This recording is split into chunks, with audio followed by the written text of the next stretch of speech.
Hey guys, how's it going? How to view locked chats on WhatsApp.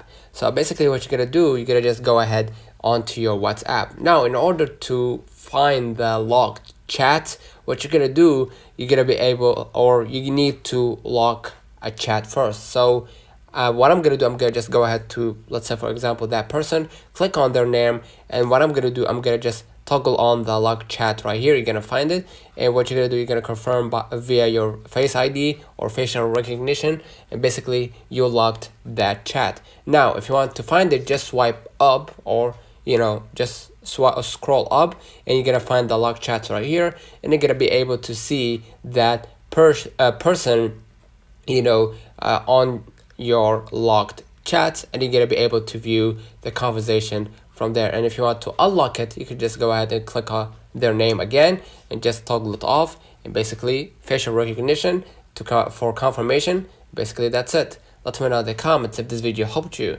Don't forget to like and subscribe. Thank you for watching.